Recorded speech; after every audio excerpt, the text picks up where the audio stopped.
안녕하십니까. 셀코TV 구독자 그리고 시청자 여러분. 오늘은 탐나는 재테크라고 할 수도 있고 또 탐나는 일상 이렇게 얘기할 수도 있는 시간입니다.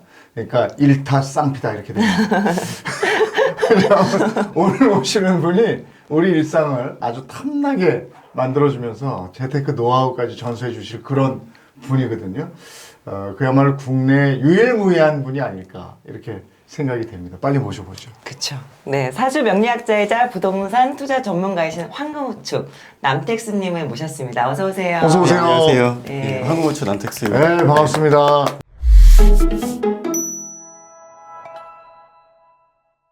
아, 2023년 올해 얘기부터 들어갈 텐데 사주 관점에서 보면 올해가 어떤 해입니까? 올해는 간단히 정의한다면 봄비가 내리는 해라고 볼 수 있죠. 네. 그러면 저 밭 199 씨도 좀 뿌리고 봄비 따라 그렇게 네. 해야 되는 겁니까? 근데 이제 봄이라고 얘기하는 2, 3월 정도로 생각하시면 되는데 근데 2, 3월 되게 춥잖아요. 네. 그렇죠. 그러니까 2, 3월이 봄이라고 느껴지지 않는데 우리 다들 그런 얘기하잖아요. 경칩인데 개구리도 얼어 죽겠다고. 네, 네, 맞아요. 그 느낌이 원래는 씨앗을 뿌린 데가 맞는데 지금 이 느낌이 우리 지금 이번 년과 유사하다고 저는 보는 편입니다.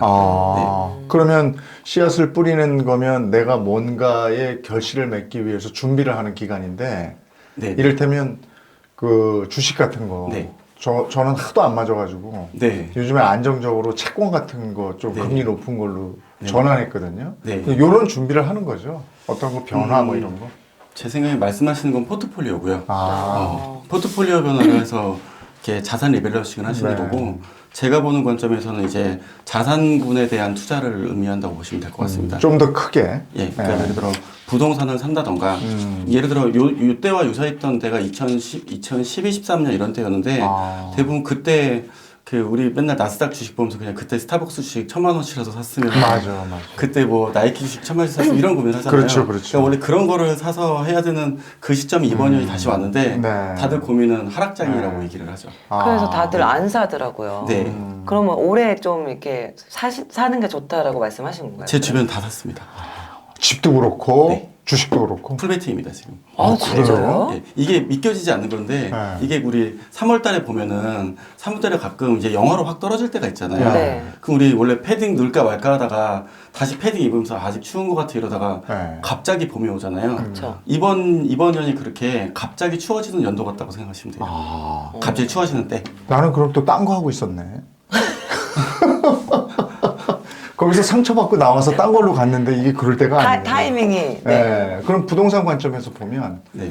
그 무주택자가 있고 1주택자가 있고 네. 지금 규제가 많이 풀려서 네. 뭐 2주택 정도까지는 괜찮으니까 네. 내 집이 하나 있지만 또 하나 사볼까 투자해볼까 네. 이런 사람들도 있잖아요. 네. 그럼 어떻게 대응하는 게 좋겠습니까? 일단 무주택자분들은 또 이번에도 안 살 가능성이 되게 높으신 포인트인데요. 네. 근데 지금 정부의 주요한 정책들이 전부 네. 다 수도권이나 특히 서울에 네. 30대 사람들이 많이 들어오게 만들어진 세팅이거든요. 네. 네. 원래 서울시의 원래 계획은 이 인구가 밖으로 수도권으로 나가게 하는 정책이었어요. 그렇죠. 이번 윤 정부의 굉장히 중요한 포인트는 안으로 들어오게 하는 정책들이 되게 많습니다. 예를 들어서 3기 신도시 얘기는 하나도 없고 그 대신에 재건축 얘기는 되게 많고 맞아요. 이렇게 해서 지금 이게 기존 스탠스가 옛날하고 굉장히 달라졌기 때문에 이 투자자분들 입장에서도 굉장히 고민이 많고 실거주 입장에서도 지금 타이밍이 맞는 것 같은데 아직 더 바닥이 아닌가 이런 고민을 물어보는 분들이 되게 예. 많으십니다. 네. 네. 어떻게 보세요? 저는 일단 예전처럼 갭 투자로 하던 이런 시즌들이 일단은 일단락됐다고 봅니다. 왜냐면 갭 투자의 첫 번째 원칙은 취득세 문제, 이게 해결이 안 됐을 거고, 두 번째는 임대사업자로 넘어가는 문제, 이것도 해결이 안 되고, 이 두 가지가 돼야 이제 더 매수할 만한 유인책이 있는데, 이게 이번 정부가 다 막아놨거든요. 그게 엄청 머리를 잘 쓴 건데, 다른 신규 투자가 약간 불가능한 상태가 됐어요. 그런가요? 재미를 별로 볼 만한 포지션이 아닌 거죠. 그런 걸 무릎속으로 아예 오르는 것도 아니고 채수로 들을 때 세제 혜택 및 이제 가격 혜택이 좋은 것도 아니고 그래서 원래 그동안의 근간이었던 갭 투자와 임대사업자 두 가지 축이 무너졌기 때문에 이제 채수가 여러 가지 들어가는 이런 완전 다주택자 스탠스는 거의 다 끝났다고 보고요. 다음 정책이 나오기 전까지는. 그리고 그러다 보니까 어쩔 수 없이 하는 게 가장 좋은 투채 그리고 남은 돈으로 이제 다른 투자들 넘어가시는 거로 시즌이 바뀌어 있다고 봅니다. 두 채 정도는 괜찮은데 네. 그 이상 투자는 무의미하고 3주택보다는 취득세가 확 올라가니까. 그래서 다른 한 두 주 집이 한 2개 있는 사람은 다른 네. 투자처를 찾아라. 이런 조언을 해주신 거예요. 네. 근데 다들 이제 똘똘한 한 채를 얘기하면서 네. 강남 진입을 꿈꾸잖아요. 네. 올해는 어떻습니까? 강남 진입의 시기라고 보십니까? 올해부터 2025년 봄까지가 마지막 시기입니다. 마지막. 아, 사야 돼. 나 올해 사야 돼. 막 이러면서. 엄밀히 말하면 이번 하반기도 시기인데 네. 다 뭐 저처럼 맨날 이 뭐 어디가 샀다 팔았다를 보고 있으신 분들은 알겠지만 네. 일반 분들 입장에서는 뭐 리바운드 한 건가? 아니면 뭐 더 올라갈 건가? 뭐 매수가 안 퍼지던데 뭐 이런 고민들을 되게 많이 하실 때죠. 네. 강남으로 들어가는 좋은 시기라는 어떤 네. 자료가 또 있습니까? 제가 이제 예전에 하다 보면서 느꼈던 건데 네. 지금 이제 이런 재건축 아파트들을 보면 네. 재건축이 뛰는 거 보고 이제 판단하는 게 되게 좋거든요. 네네. 왜냐면 원래는 신축, 구축, 재건축 순으로 가게 되는데 재건축이 떴다는 거는 나름 강남 입장에서는 재건축이 가장 낮은 물건이거든요. 이 낮은 물건이 반등이 나오면 위에 물건들 가격은 안정된다는 뜻입니다. 근데 이런 증거를 특히 어디서 보냐면 저는 이 주식처럼 주식하고 부동산 약간 다른데 주식 이론을 가지고 부동산을 쓰시는 분들이 있어요. 네. 근데 그 두 가지가 같이 유사하게 맞을 때가 뭐냐면 거래량이 증가하면서 가격도 증가할 때. 네. 그러니까 지금 가격도 오르고 거래도 점점 증가하는 게 네. 최근 4, 5개월간이었는데 이러한 추세를 봐서는 강남권에서는 이미 안정권에 완벽하게 진입한 상태죠. 그러니까 이미 이제 급매물 찾거나 싼 가격 찾는 게 좀 불가능한 약간의 구간에 와 있습니다. 글쎄 급매물은 소진됐다는 얘기를 제가 많이 들어서 네. 그러면 강남으로 들어가는 구체적인 방법도 오늘 알려주신다고 그랬죠? 네, 저 같은 경우는 이제 그런 걸 이제 어떻게 보냐면 제가 전에 강남역 앞에 5분 거리에 있는 33평 아파트를 갖고 있었거든요. 네. 근데 제가 그때 헬리오 입주할 때였는데 헬리오 입주할 때 뭐 다들 근데 거리도 멀고 하니까 헬리오 잠실에 있는 게 설마 강남역에 있는 내 아파트에 영향이 있겠어? 이 생각을 했어요. 네네. 근데 나중에 어떻게 됐냐면 제가 전세를 한 6천 이상 내려서 또 못 빼서 결국은 대출로 막았어요. 그 입주할 때 구간에서. 예. 원래 왜냐면 단지가 되게 크니까. 네네. 그럼 이제 우리 강남 서초 입장에서는 가장 큰 단지가 3개가 있거든요. 이제 그 개포 1이라 불리는 이제 아이파크가 있고, 네. 그 다음에 원베일리가 있고, 네. 그 다음에 이제 한동안 말이 많았던 둔촌주공, 네. 올림픽파크 포레온이 있죠. 네. 이 3가지 입주가 이제 장마다 나오는데 원래 이 부동산 장이 하나의 사이클이 넘어갈 때마다 3, 4천 세대들이 입주를 합니다. 뭐 반포자의 반포레미엄 네, 있고 네. 그럼 그때 구간에서 입주가 밀릴 때 전세가가 이제 딱 떨어질 때 그때 구간이 마지막 포인트가 되는 거고 네. 그러다 보니까 이제 원베일리 입주부터 시작해서 마지막인 올림픽파크 포레온 입주가 25년 2월달, 3월달 정도 되거든요. 그럼 그때 입주할 때쯤 이제 전세가가 살짝 밀릴 때 매가도 살짝 밀리거든요. 네. 근데 이런 것들이 이제 밀릴 때쯤에 들어가는 게 최선의 방법이고요. 그게 최근에 개포 입주할 때 잠깐 포인트가 되게 좋았던 것도 그런 이유 때문이죠. 그러면 이 강남 입성할 때 네. 강남이 광범위하잖아요. 네.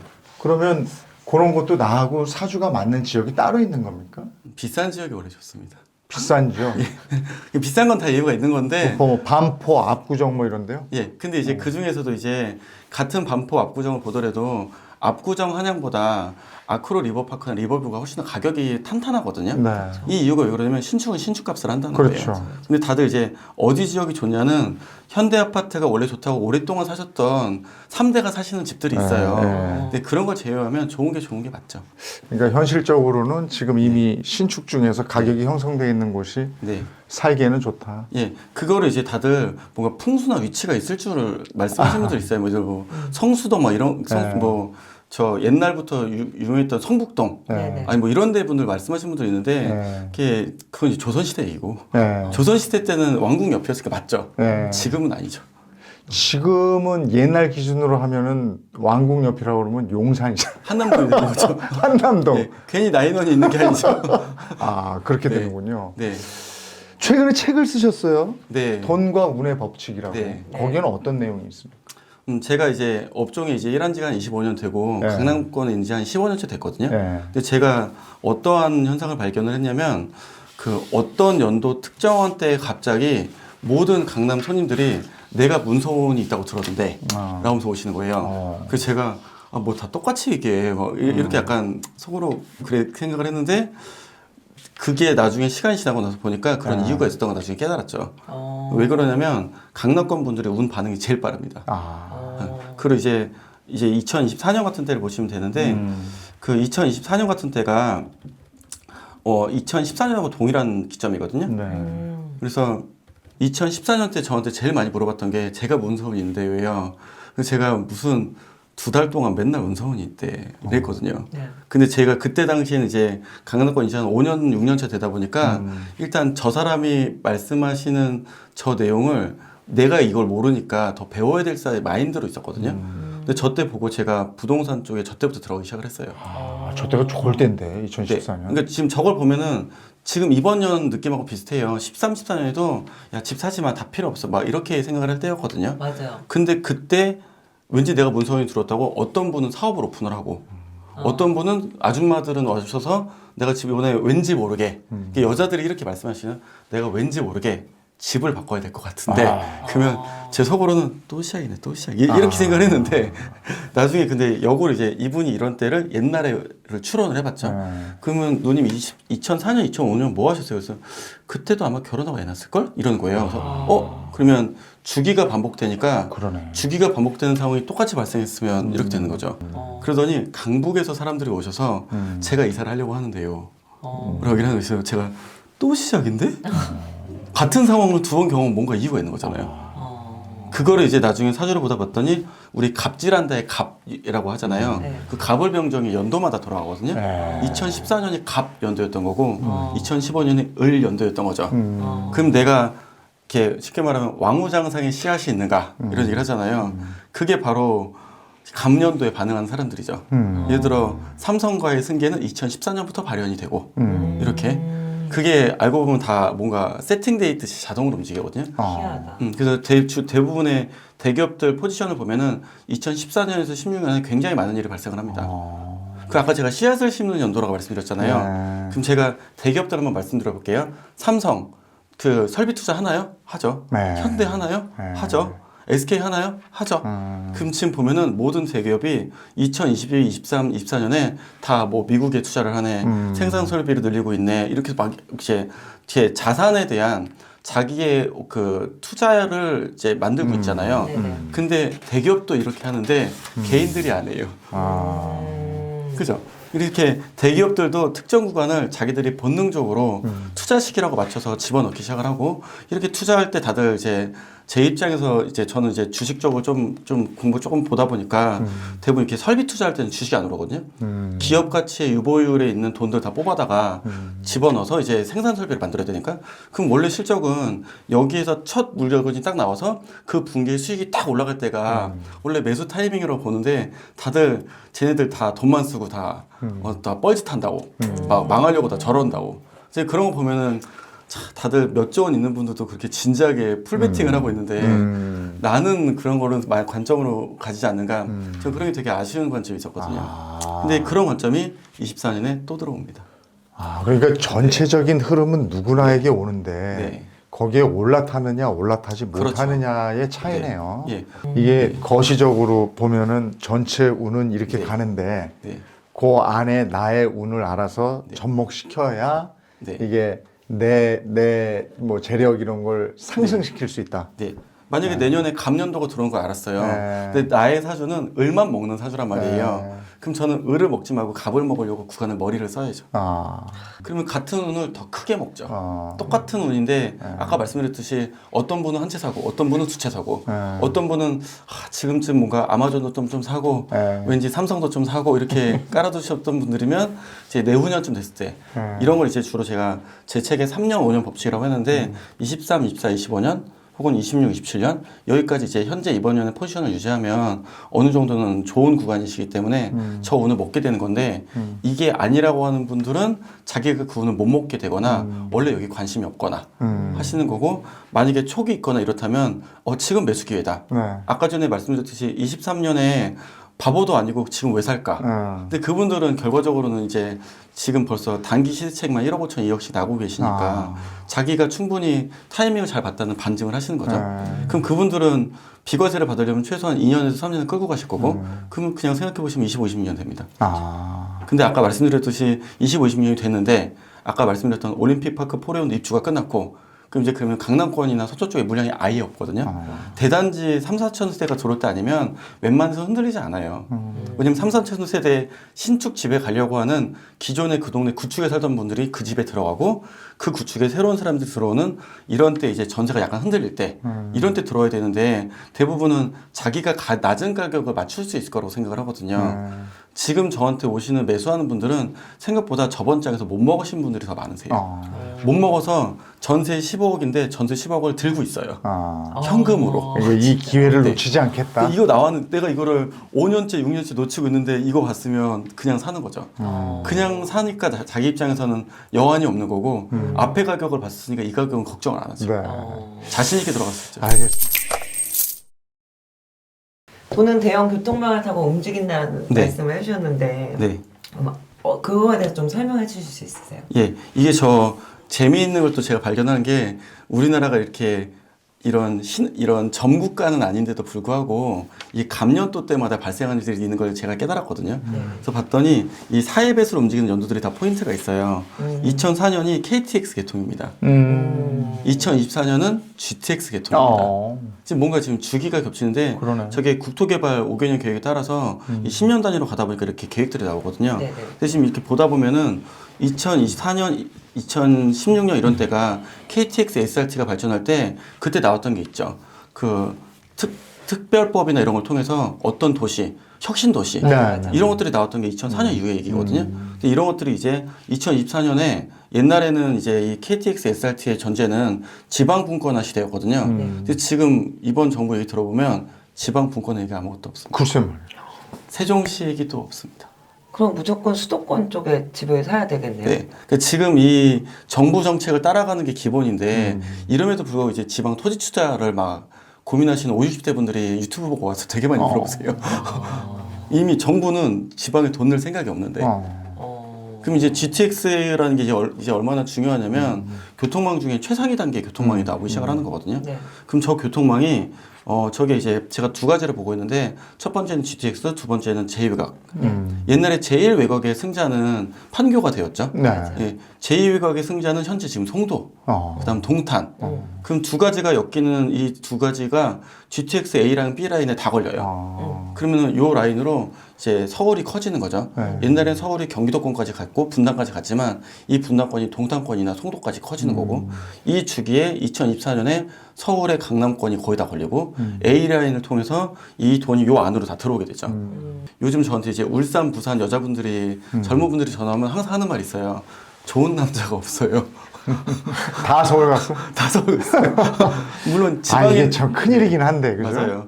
예. 지방에도 있으시긴 한데요. 알고 보면 다 유부남 유부녀예요. 그러니까 결혼을 통해서 그 동네에 정착하거나 결혼해서 그 회사가 거기 있다 보니까 내려간 분들이 있는데 반대로 솔로인 분들은 웬만큼 있다 그럼 다 올라오는 추세가 기정사실화됐거든요. 이게 진짜 이게 균형 발전 이 얘기를 합니다만 그렇게 돼야 되는데 현실은 네. 서울 수도권이다. 예, 이 말씀. 균형 발전이 정치였다는 거죠. 예. 그러면 앞으로 저 황금 부추님은 어떤 투자 계획을 가지고 계십니까? 저 같은 경우는 현재 그 말씀드린 그 포트폴리오로 저 두 채 정도 하고 나머지는 대부분 다 건물로 넘어갈 예정인데 실은 그 대부분의 강남권 분들은 다 이렇게 있으세요. 왜 그러냐면 세법 때문입니다. 그 지금 강남권의 대부분 아파트들이 이제 30억대에서 40억대 하니까 이 비과세 최고 구간에 진입해 있으시거든요. 그러다 보니까 할 수 있는 게 건물밖에 없어요. 그럼 이제 그분들의 가장 쉬운 방법은 내 집 앞에 그냥 땅에 건물을 사요. 그렇게 포트폴리오를 해놓고 이게 상속 증여에도 굉장히 유리하고 그래서 포트폴리오 그렇게 맞추는 분들이 되게 많고 저도 그분들한테 배워서 그런 포트폴리오 따라갈 예정이 있습니다. 지금 보시는 분들 중에 나는 엄두가 안 나는 투자 방법인데 그 정도로 돈이 없어서 네. 그리고 나는 왜 이렇게 나는 운도 안 따라주지? 뭘 해야 될 걸 안 하고 안 할 걸 하고 그런 분들 많으시잖아요. 네. 그런 분들에게도 한 말씀 좀 해주실 필요가 네. 있습니다. 지금 제가 말씀드린 대로 그 광역교통망이라는 게 모두 다 아는 얘기예요. 뭐 지하철 뚫리면 집값 오르는 다 알고 있잖아요. 근데 왜 GTX A라인 집을 안 살까요? 예. 실행하셔야 된다. 네, 그냥 좋은 상황이 있는 상황인데 저는 제가 계속 밀고 있는데 GTX A 라인이 에듀 라인이 될 거라고 이게 얼마나 무서운 얘기냐면 일산 동탄 분들 입장에서 이게 끝에 있잖아요. 그 동네에서 애기들을 교육을 시키다가 이제 GTX A가 오픈이 되면 자기 집에서 대치동까지 40분에서 50분이면 가요. 그럼 내가 정규권에서 동탄에서 놀고 있다. 그럼 우리 애 토요일 날 거기 보내고 싶지 않겠어요? 그럼 그 라인들은 전부 다 이제 그러려고 했던 건 아닌데 교육의 중심지가 되는 거죠. 그 동네 자체가. 학군 자체가 올라갈 거고요. 그럼 내가 그런 데를 애들 데리고 들어가야 될까? 당연한 얘기죠. 이제 거리감은 없어지는 거예요. 거기서도 대치동 가서 학원 그렇죠. 교육시키고 네. 그냥 한 3, 40분 타고 오면 우리 집으로 오니까 그냥 싸고 쾌적한 곳에서 살면서 네. 교육의 질은 높아진다. 예. 그럼 내가 만약에 그런 지역이 아닌데 살았다. 그럼 그런 지역에 들어가서 그런 수혜를 누릴 걸 기다리는 게 맞고 그게 GTX가 오픈이 안 되기 전에 빨리 해야죠. 그러니까 예. 내가 계속 운이 안 좋았다고 생각하시는 분들은 운 안 좋았다고 그냥 주저앉지 말고 네. 뭔가 움직여라. 네. 움직여야 운이 오는 거 아니냐 이런 조언을 해주시는 거네요. 예를 들어 제가 이번 년이 봄비가 내린 연도라고 했는데 그래도 아직 난 패딩 넣지 말아야지 하는데 어떤 분들은 봄이 왔으니까 일단 한 패딩 몇 개 빼고 나머지는 싹 다 겨울로 넣어야겠다 이런 분들도 있겠죠. 그럼 이번 년 내년에 이런 거를 말씀을 들었다면 부자들은 저렇게 전 연도에 다 배팅을 하고 있는데 나는 배팅을 나는 소소하게 뭐 할 수 있는가? 그럼 작게는 주식이든 해외 주식이든 아니면 좀 더 크게는 나의 집이든 갭 투자든 이렇게 해서 말씀드린 라인으로 최대한 붙어야죠. 붙어서 이제 스타트를 해야 최소한 남만큼은 따라가야 다음으로 갈 거 아닙니까? 네. 알겠습니다. 네. 네, 오늘은 셀코TV 황금후추 남택수님을 모시고 부동산 투자법 더불어서 흥미진진한 운과 돈에 대한 얘기 그리고 저희 인생 그래프까지 알아봤습니다. 네. 오늘 함께해 주셔서 고맙습니다. 네, 고맙습니다. 감사합니다. 네.